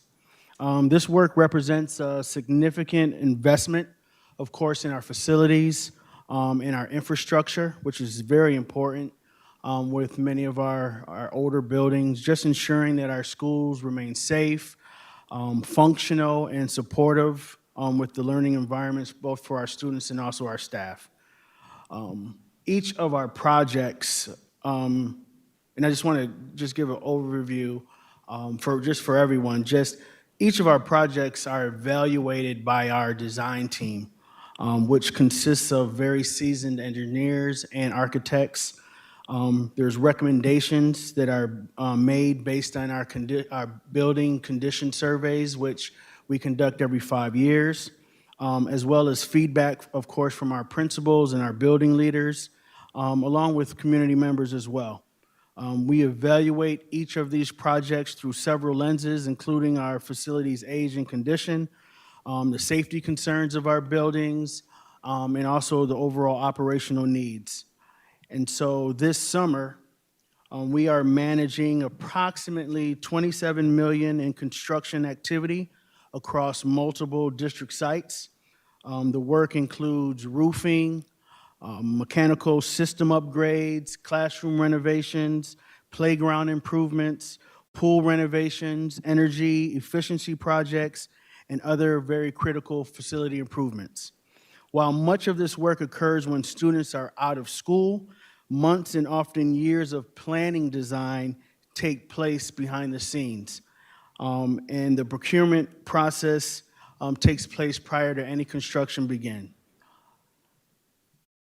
You'll see from this particular slide, which is very brief, but this summer, the summer's construction season is, this particular summer is a very busy summer, might I say. We have 10 new projects and 7 carryover projects from last year. So, if you may ask, why are there carryovers? Some of the work due to labor, materials not coming in time. We paused those particular projects, one, so we can start school, and so those are our carryover projects that you'll see on the chart. Totaling both our carryovers and this year, 31 contracts valued at $16.8 million. Combined with that carryover construction from last year, we are managing totally $27 million in total construction activity. I also just want to report, because when I do reports such as this, I do like providing what the percentages of our MWBE participation is, and that is 14%. And that's our minority and our women-owned businesses, which consist of our contractors throughout all of our CIP projects. Next slide. On this particular slide, it's important to understand that a full cycle of our CIP projects go from 30 to 36 months. We start designing and start having discussions and meetings a year in advance, so we're prepared. And this includes the planning and design. It goes through the state education department review, which goes through multiple iterations back and forth. The bidding and contract award process, the construction, of course, and then also the final project closeout, which sometimes takes a long time as well. Just trying to make sure that everything that was supposed to get done gets actually done. The work is visible this summer. The work visible this summer reflects decisions and planning that began last year or even years prior to that. So construction progress is always subject, of course, to outside factors such as labor availability. As you know, the new stadium for the Buffalo Bills hopefully is almost finished, but that also did put a dent on the labor here in Rochester. So hopefully that will help to increase. Other things out of our control is our material supplies and some just unforeseen site conditions. Sometimes if we get into a floor or a wall, some things that we just don't know, it comes up, and sometimes that also then belabors some of the finalization of some of our contracts. This particular slide, our CIP is funded through 2 streams. The first stream is $14.925 million in bonds. These dollars are borrowed along with the city for new construction, long-term facility improvements, and equipment for long usefulness. The second is our $9.5 million in cash capital, which is drawn directly from our operating budget for equipment procurement and shorter-term improvements. Our overall goal always remains, and this is why we work hand in hand with the state, and we like many of our projects, of course, to be under CIP because they are reimbursed at approximately 98%. So we try to make sure that all of our paperwork, of course, is in order, and that the things that we do, of course, are going to help increase teaching and learning, but they also fall under 98%, which we get back as a district. And this is priority for us. Next slide. here, which is pretty small, but you should be able to see it on your computers. This slide highlights the number of buildings impacted by construction activity just this summer. We tried to simplify it by color coding it. In addition, of course, to our construction work, several projects must be coordinated alongside these moves, such as, summer school, other just summer activities that may be going on. Some of our buildings, of course, are co-located with City Rec. So we try to make sure that we put all of those ideas or just activities that are going on into motion and at the table as we're making decisions. So this requires a significant planning between both facilities, operations, transportation, IT, and also the school leadership of principals in the building. You'll see here that the work that is occurring, kind of in small print, are roof replacements, mechanical system upgrades, playground improvements, as I mentioned before, classroom renovations, kitchen renovations, kindergarten space enhancements, and we also assist with some of our art center renovations. Our goal is to always complete projects prior to the start of school. Here on this particular slide, at the elementary level, we have 7 schools that you see are having active construction this particular summer, totaling over $15 million in work. Key projects include a full roof replacement at School 5, mechanical system upgrades at School 8, 33, and 50, a new playground and makerspace at School 19, a new playground and restroom flooring at School 28, upgraded classroom renovations and a nursing suite, along with the cafeteria acoustics being improved at School 35. Each one of these projects is assigned a dedicated inspector to ensure quality and accountability throughout the construction. So every summer, these inspectors, we meet weekly. They are hand in hand with our contractors, making sure that the work is getting done, people are there on site. If there's any issues or problems, we're able to answer those, and also letting the building principal or building leadership know kind of what's taking place throughout the summer. You'll see also on here the AHU dampers, which is the air handling units. The VAV is the variable air volume controls, and the DDS is the direct digital systems, just for clarity. Next slide. So our secondary school projects, there's 9 locations that you can see that are going to take place, construction is going to take place this summer, with a total of, a grand total of $27.5 million. The highlights for these particular projects include work at Dr. Freddie Thomas Middle School, classroom doors and restroom upgrades at Early College High School, pool, dehumidification and mold remediation at Loretta Johnson Middle School, structural pool work at Marshall, window and HVAC rehabilitation at Soda, and rooftop solar panel installations at 4 of our schools, which include School 50, School 12, East, and Monroe. And this will end up being a meaningful step towards some very cost savings for our district down the road. And here you just see images shown on this final slide that represent some of our sample work from last year. If you visited some of these locations, these projects illustrate how capital improvement projects, or investments rather, directly improve the condition, the functionality, and appearance of our facilities, whether through renovating learning spaces, upgraded infrastructure, or enhanced building systems. These projects help create environments that better support both teaching and learning. Just in closing, prior to taking any questions, I know the capital improvement program is much more than just construction projects.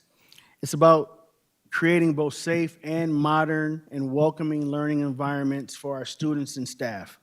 I would honestly be remiss if I did not thank the facilities department, my operations team, our contractors, our consultants, the school leaders within each building that sometimes we have to not have in the building, and I know they would like to do some summer planning, but we try to work hand in hand to try to make sure that we can get this work done throughout the summer. But if it wasn't for all those individuals who I get to work alongside, these efforts would go to no. And like I said, there's a lot of just behind the scenes paperwork, information, meetings that take place in order for us to get to a place where we can conduct construction in the summer, which is a very short time frame for us since our school year ends the end of June, and we really start trying to get teachers back into the buildings at the end of August. So thank you, and I would be happy to answer any questions from the board. Thank you, Chief Scott.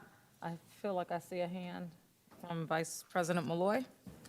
Thank you so much for your presentation. I just happened to notice the picture of School 5's playground, and that's just such a great example of one of these vitally important projects. I had the opportunity last fall to be there at the opening, and what a difference that's made in that particular school community, just being available to have a safe place to stay, or play, rather.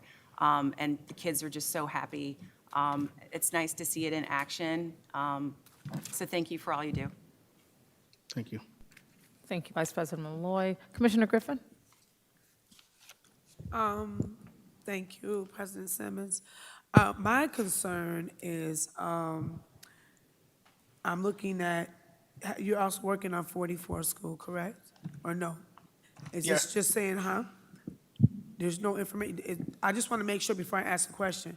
It's highlighted in green, so I'm just saying, are we working on 44? Is this part of this CIP?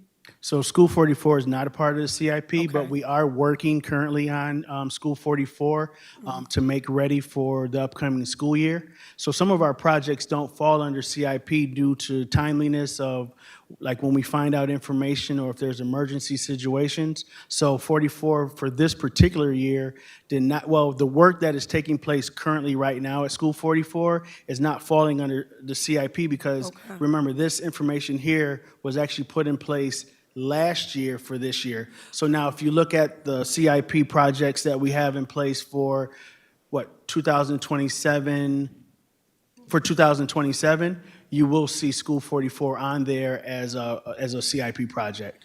Okay, I'm asking because it's highlighted. It's got the green in there and it said move, so I just didn't understand exactly why it was on there, but I just asked because it was on there. It's highlighted in green, so that's the only reason why I asked. Yep, so the green represents moves. Move, right. So that particular slide provides you the opportunity to see all of our schools, but we also like to make sure, as we're having meetings with various people, you also see School 39 and School 44 under green, because we're moving staff and we're moving classrooms in there to make ready for our pre-K. Okay, maybe this is another question, I shouldn't ask it with the CIP, but just for kicks and caboodles, you are doing work, you are doing work over there, so I just wanted to ask, or ask a question. Do we have any engineering information about School 44 that's privy to facilities about that location? Yep, so for all of our buildings, we conduct the building condition surveys every 5 years. And actually just recently, due to the fact that we're going to be increasing student population in School 44 and 39, we actually just recently did a building condition just on School 44 alone. Okay, I asked because it's come to my attention that there might be some oil tanks underneath the ground. That is why one of the reasons why it was not habitable, because when it rained, the oil came up out of the ground. So we might want to check on that, because that's one of the reasons why they said it was inhabitable for our children. So, and then they had a sewage problem as well. So this is some information that I became privy to, and I think we probably need to check on that. So respectfully, Commissioner Griffin, any of our buildings, we're not going to have any students or staff in them if they're inhabitable. there are some things that we have come up in regards to School 44, which is an old building. Right. This is the reason why we do conduct those building condition surveys, but also we're certainly not going to ever put any of our students and staff in jeopardy of anything. So it's not necessarily inhabitable because we have people there currently now, but we are going to do some renovations. So like other conditions or what have you don't end up coming up down the road. Right. It's nothing, Jacob, you probably wouldn't even know this is nothing against you because you do a great job. I just think we might need to do some ground testing over there before we have some kids go over there and play in the playground. I think that's what we should do. Okay. So that has been conducted. So Okay. And I would, if we can see that information, if that can be delivered to us so we know, and what's the current information is current, right? yes. Okay, thank you. Thank you, Chief Scott. Were there any other questions, Commissioner Feynman?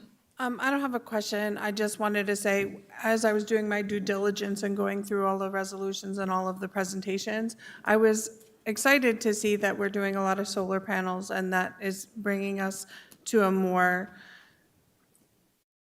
a space where we can. Eco-friendly. Yeah, environmentally friendly environment, and also reducing our costs in the future.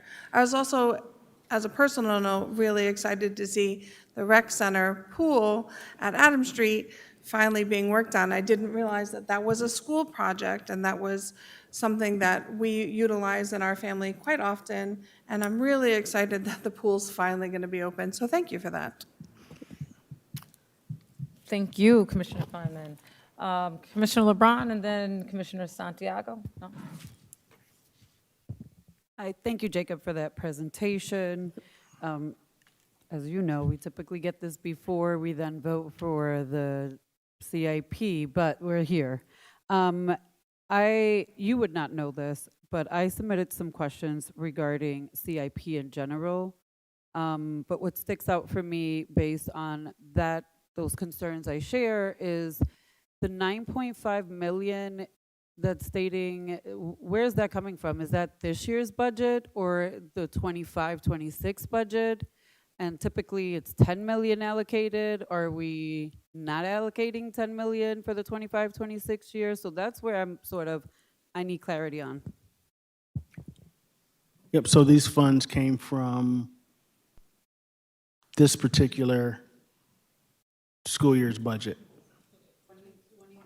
The 24-25 or the 25? We're not in the 25-26 yet, though. That's why I'm asking. 24-25. 24-25.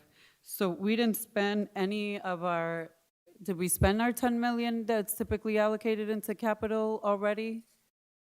No, not as of yet. So it all kind of depends on how the projects roll out. So there's contingency that is also implemented in each one of these projects, along with our design group, whose partial salaries also come out of the CIP as well. So not until like we actually close out the projects that are on here is when we'll know. So this is an approximate 9.5 because it is 10% of, as you said correctly, the budget, our Our operating budget. Yeah. Okay, so if it's from this year, and I know that this report says there's some projects rolled over, is it because the start time of those projects were delayed for a variety of reasons? Like, I guess my question is, were we doing projects from September till now? Because why do we still have 9.5 million for the 24-25 budget year that's about to wrap up? So those are the questions I have, but then also, it leads to additional funding questions, and I won't belabor you with them. So, yeah. I can make sure that I get answers to those, because those carryovers are for various reasons. Sometimes the materials just didn't come in, or some of the projects after our inspectors went in was not to the quality in which we expect them to be. And also just some of the labor.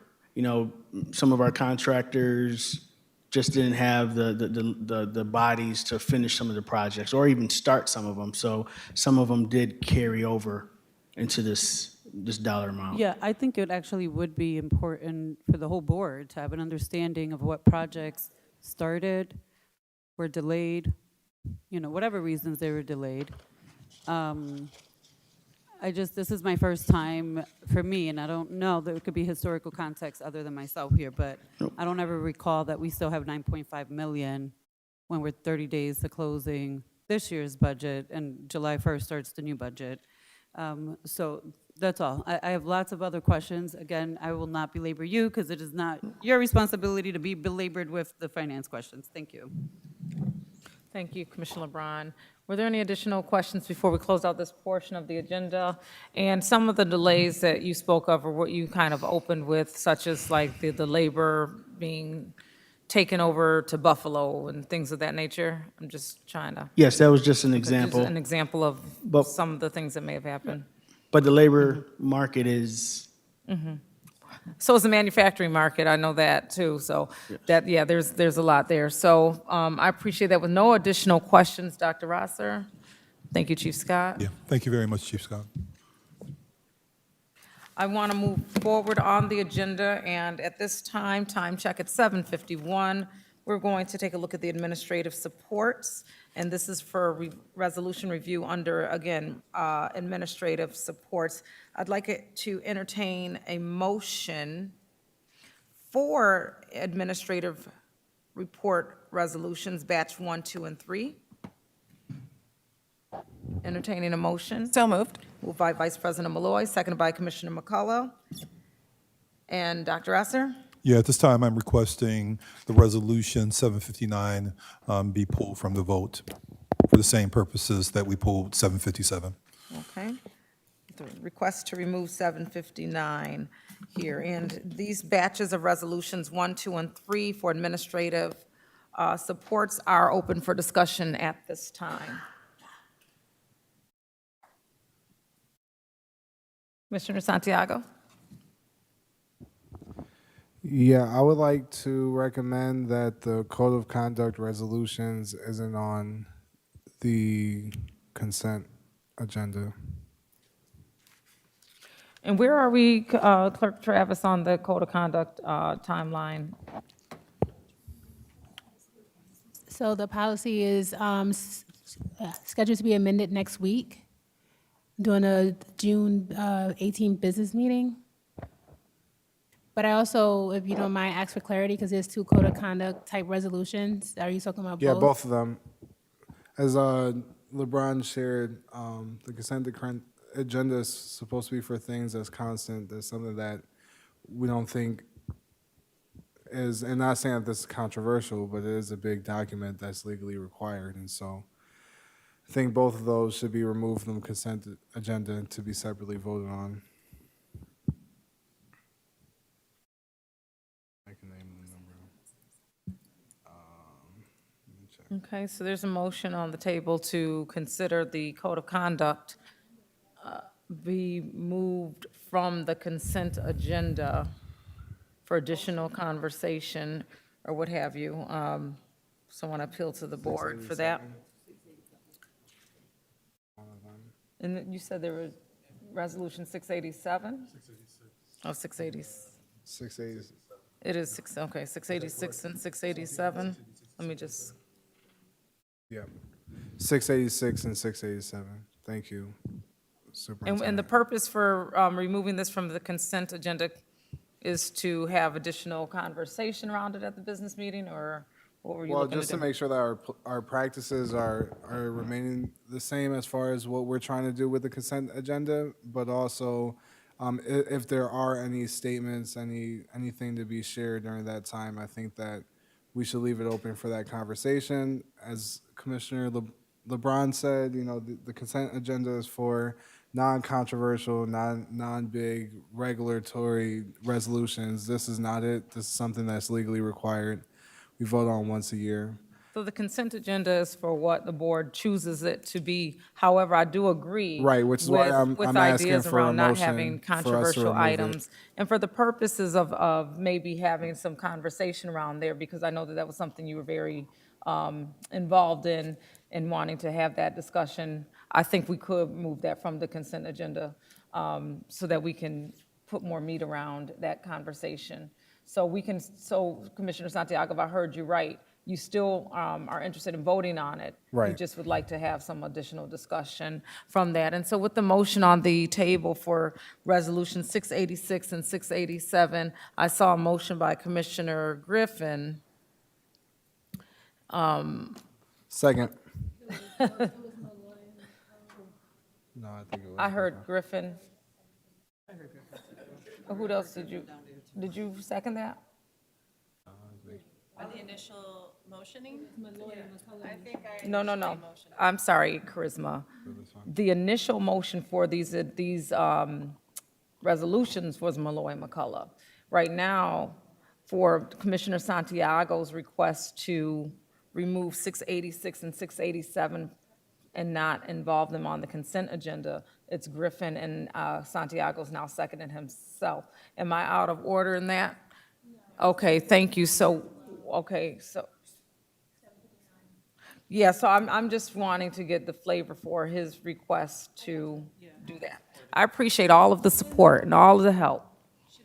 So I'm going to stop the conversation, and I want to just do one at a time, just so that I can kind of stay focused on that. So right now, I just want to remove 686 and 687 from the consent agenda, because we had opened it for discussion, and that was the request. We have a second, a motion and a second on that. All in favor of removing 686 and 687 from the consent agenda? Aye. So we've got a few ayes. We have a nay from Commissioner McCullough.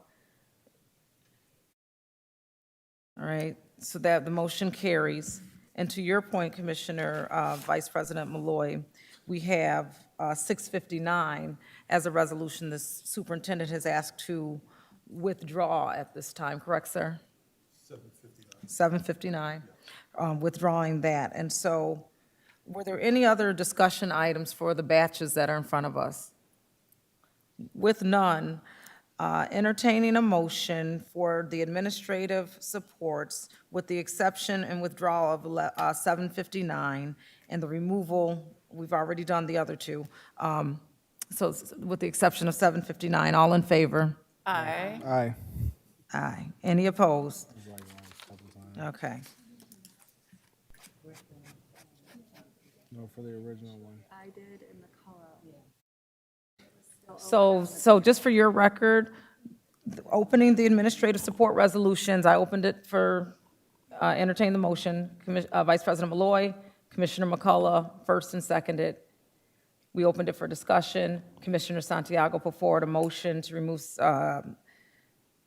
the two, so you have all that? Okay, I keep hearing the conversation going, so I thought there might be some confusion. We're good? Okay, all right. Thank you, Clerk Travis. I know, I feel the same way, because I've been trying, but I feel like the exorcist up here all the time. My head's on a swivel, Lord.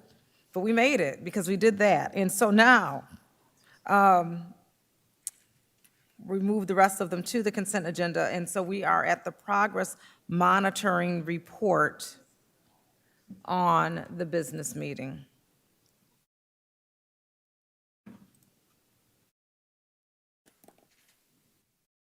Okay. And so this report is attached, and this was submitted in advance of the business meeting. We're not having discussion, it's just a report for us to kind of look at, and we'll be going over the progress monitoring at that business meeting. Is that my understanding? Am I right about Correct. that? That's correct. Okay, so we have that in front of us. Please, commissioners, if you haven't had an opportunity, take some additional looks at it so that President we are Simmons. prepared for the discussion there. Commissioner Feynman? All my questions for tonight are all on this. So I didn't understand some of the ways that it was presented. I don't understand, let's see, for example, there's not a page number. When we're on the graph that shows grade 1, 25, 26, ELA, CFA proficiency, all students by standards, and the ELLs by standards, under 1R1, we only have beginning of year proficiency, and we don't have any middle or end of year. It's also under 1L4. being able to determine or clarify the meaning or unknown multiple meanings of words and phrases. We don't have any information on middle or end of year, and I was just curious as to why that was. I'm also curious as to when we're looking at the other graphs underneath it, it talks about on or above grade level, and I didn't understand what that was referring to. Does that mean that the kids who are previously on or above grade level are now only working at 11% and have gone up to 32%? I don't understand the graph in general. If I can,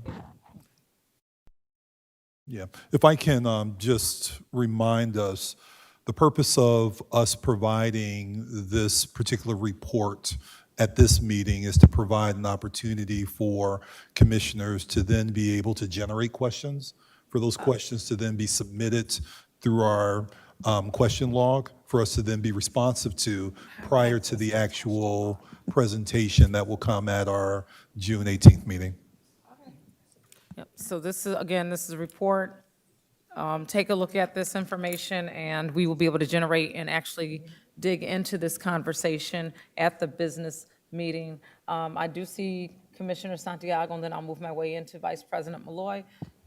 Commissioner Santiago? Yeah, I just wanted to say last meeting, when we got the report, I did make a request that more than 4 board members agree with about getting the breakdown of individual schools in the report. It's not on here, and so I'm wondering if it's going to be on there. If not, should we take a vote to make sure that it's like solidified that there's board support around us getting the individual school breakdown? Or will it just be there? Because I remember asking for it last time. There's a lot of people who agreed, and it's not here currently. Yeah, what we understood was that it would not be a part of the report, No, but it and- would be an addendum that would then be provided, but it wouldn't be a part of the actual Can you explain report. that as far as So the addendum, it would just simply be a separate document that Yeah, yeah. then gave an outline of each of the schools with the data. Yeah, that's what I was hoping. That sounds good. Thank you. Thank you. All right. And then lastly, with Vice President Malloy? So I guess the only question that I have so far, I really liked reading through this and excited to continue the beginning of our progress monitoring. So looking at the first and second grade data, this is a really overarching question that I'd love to put on the log and just have answered later on. What would you say is the biggest or single biggest instructional change that we're making this year that will increase the percentage of students reading on grade level, and how will we know that it's working? So it's a general question, but would love to better understand that. Okay, Clerk Travis, if you could commit that to the log, and then we'll finish with Commissioner Griffin on this particular topic. I just have to say this, and I'm going to back up Commissioner Santiago on this, because the question that he asked, I asked a long time ago in reference to the breakdown of these schools, demographics. I mean, a long time ago, very long time ago, but it still has not come to fruition. So I think, and I would ask the board if we could hold the staff to our policy, which is 24 to 48 hours, and we need to put in some stipulations if we haven't received our information, because as we have been doing graciously, we've been providing questions diligently that have not been answered. So I'm just asking that we put in something in writing to, that can support our policy to make sure that we are all doing what we're supposed to do to make sure that our district runs like a well-oiled machine. Because right now, it's not doing that. So I know that, you know, Dr. Rosser, you said that that's not what was said, but clearly the demographics were asked, and they said that they were going to be presented. That's what I heard. Okay. So, and I've asked it before. So how are we going to move forward? And we can discuss this later in executive session if you like, but I think that we have to hold people accountable so that we are able to do our jobs as your staff and everybody else in this building can do their work. Decent and in order, If and I- with fidelity. If So I think may that's important. provide a point of clarity for everyone here, and thank you very much, Commissioner Griffin, for that. And so for the point of clarity, I do want to recognize that in the past ESA meetings, things of that nature. We had the schools broken down so that we could understand how our school communities are performing, and that is an appetite the board has. And so, as Commissioner Santiago stated, as well as yourself, Commissioner Griffin, there is a request that we do get the information regarding our school communities, and my understanding per this conversation is that is what we will be receiving. It will not be in the progress monitoring report itself. However, to your point, we will have it as an addendum, so we will be getting that. And so we are looking forward to that conversation. You are correct that we do have that appetite. And then there was another piece. I do want to recognize that I've had several conversations with various commissioners just around the board question log, communications protocols, and things of that nature. And based on these questions and just how we need to identify how we're going to move forward, I am requesting with Clerk Nguyen that we identify an agenda timeframe in which we can have that discussion and make sure that we are moving to forward, to your point, Commissioner Griffin, with fidelity and things of that nature, so there's no confusion on those items. So with that said, the progress monitoring report we will receive at our updated meeting on June 18th, as well as the addendum with the school communities captured there. And guess what? Time check 8:06. And this meeting, am I not? Okay. This meeting may recess into executive session closed to the public to discuss matters leading to the appointment, employment status of specific individuals, collective negotiations, and/or pending or current litigation with general counsel. Entertaining a motion? Motion by Commissioner Griffin, seconded by Commissioner McCullough. All in favor? Aye. We will recess into executive session. Are we here on the third floor conference, or are we going to go on down? Second or third? Second. We'll go to the second floor.